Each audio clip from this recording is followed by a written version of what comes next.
इस श्रृंखला को हम 3 भागों में विभक्त करेंगे। तीनों जो साधक के बारे में हम बताने के लिए जा रहे हैं कि पहला साधक किस प्रकार का होता है, दूसरा किस प्रकार का होता है, तीसरा किस प्रकार का होता है, तीनों के हम एक अलग अलग वीडियो के माध्यम से आपको बताएंगे ताकि वीडियो लंबे ना हो। राधे राधे, जय श्री कृष्णा, नमस्कार। मैं आचार्य पंडित गिरीश बारोलिया, गायत्री महामंत्र। ओम भूर्भुवः स्वाहा तत्सवितुर्वरेण्यं भर्गो देवस्य धीमहि धियो यो नः प्रचोदयात्। अखण्डमण्डलाकारं व्याप्तं येन चराचरं तत्पदं दर्शितं येन तस्मै श्री गुरवे नमः, तस्मै श्री गुरवे नमः। मित्रों, दूसरे साधक के बारे में चर्चा करते हैं। दूसरा साधक किस प्रकार का होता है?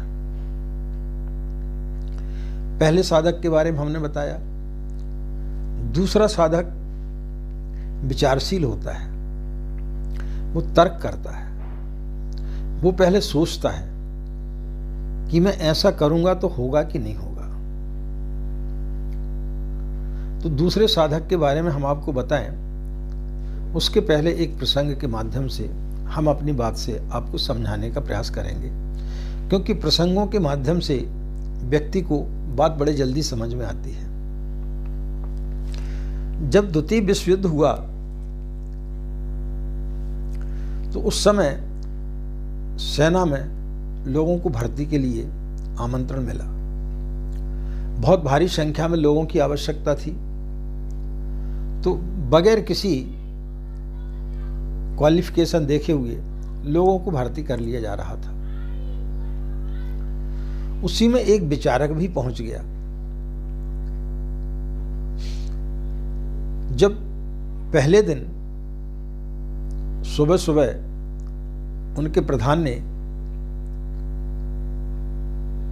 उनके लिए परेड कराई, तो जैसे ही उसने बोला बाएं घूमो, सारे सैनिक बाएं घूम गए, लेकिन वो बेचारा खड़ा था।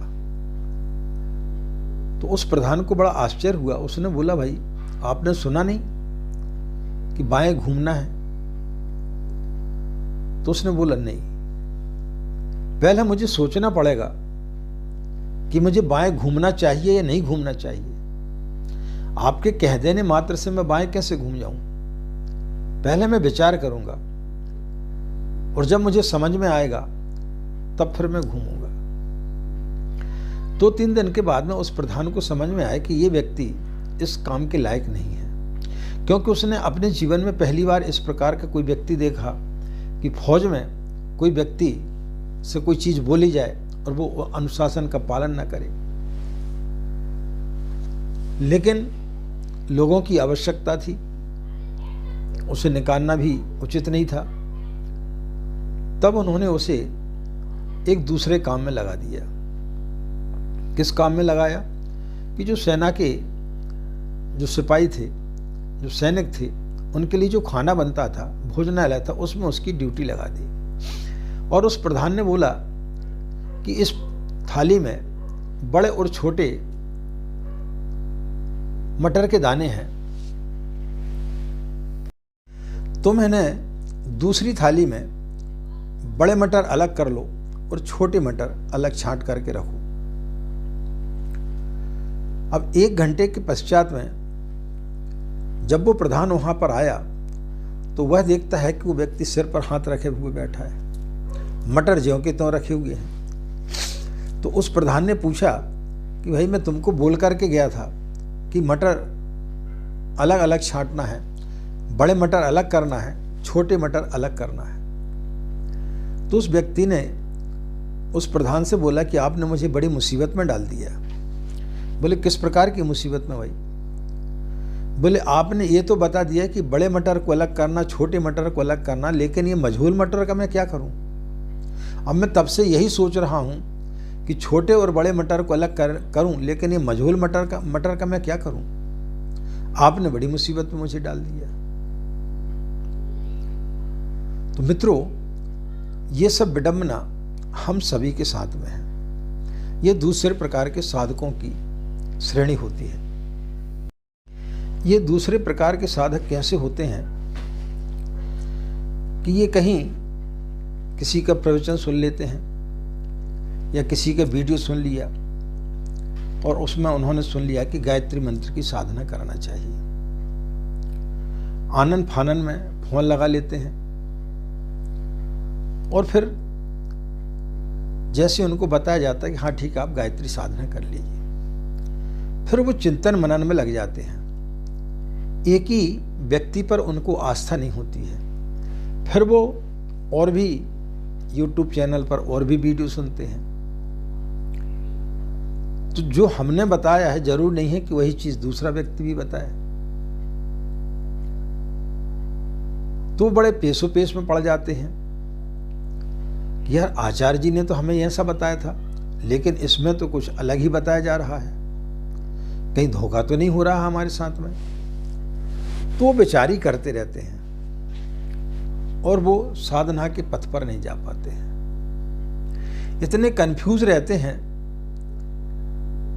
कि कभी फोन आएगा कि पूर्व दिशा की ओर मुंह करें कि पश्चिम दिशा की ओर मुंह करें, सुबह किस दिशा की ओर मुंह करें, शाम को किस दिशा की ओर मुंह करें। तो जब हम पूछते आपने अभी साधना चालू नहीं की, नहीं बोले हम अभी इसी परेशानी में है कि किस तरफ मुंह करना, ये तो आपने बताया नहीं था। ठीक है, अब हमने यदि बता दिया कि प्रातःकाल आपको पूर्व दिशा में हो करके बैठ करके आपको पूजा करना है। फिर वो मैसेज करेंगे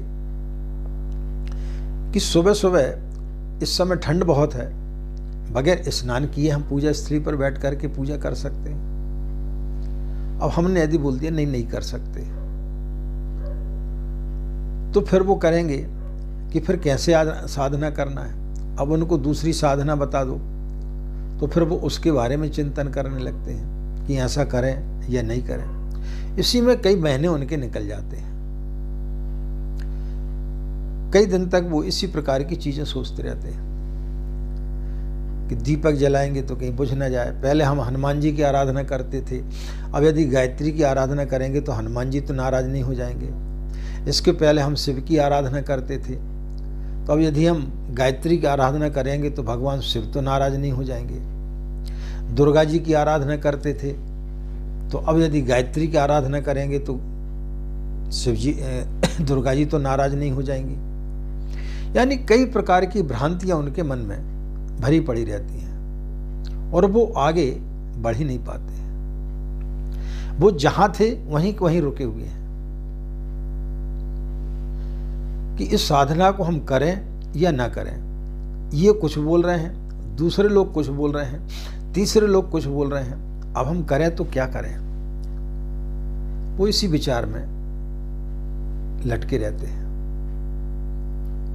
कई लोगों के फोन आते हैं, आचार्य जी हम शंकर जी की आराधना कर रहे हैं तो क्या उसे बंद कर देना चाहिए?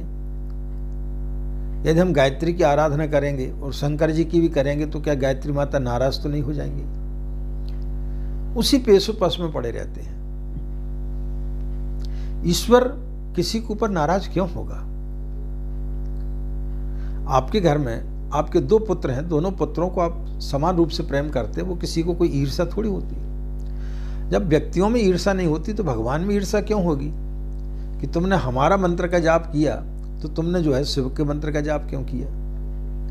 समझाने के बावजूद भी जो है वो इसी चिंतन में रहे आते, इसी चिंता में घुलते रहते हैं कि हम क्या करें क्या ना करें। तो ये दूसरे प्रकार के साधकों की श्रेणी होती है जो आगे ही नहीं बढ़ना चाहते, जो सिर्फ सोचते रहते हैं कि हमें क्या करना चाहिए क्या नहीं करना चाहिए, उसी में बहुत सारा समय अपना बर्बाद कर देते हैं। तो मित्रों, ये दूसरे श्रेणी के साधक हुए। कार्य आपके लिए अच्छी लगी होगी और यदि हमारे विचार हमारे चैनल पर नित्य आने वाले वीडियो यदि आपको अच्छे लगते हैं और आपने यदि हमारे चैनल को अभी तक सब्सक्राइब नहीं किया है तो उसे सब्सक्राइब जरूर कर लें और साथ ही लाइक करें और जितना ज़्यादा से ज़्यादा हो सके वीडियो को वायरल किया करें ताकि ज़्यादा से ज़्यादा लोग इसका लाभ ले सकें, ज़्यादा से ज़्यादा लोग तक हमारे विचारों को पहुंचाने का आप कृपा करें तो निश्चित रूप से माँ गायत्री की असीम कृपा आप लोगों को प्राप्त होगी। तो आपका दिन मंगल में हो, आप लोग खुश रहें, मस्त रहें। माँ गायत्री की असीम कृपा इसी प्रकार आप लोगों पर बनी रहे। हमें आज्ञा दें। नमस्कार। ओम शांति।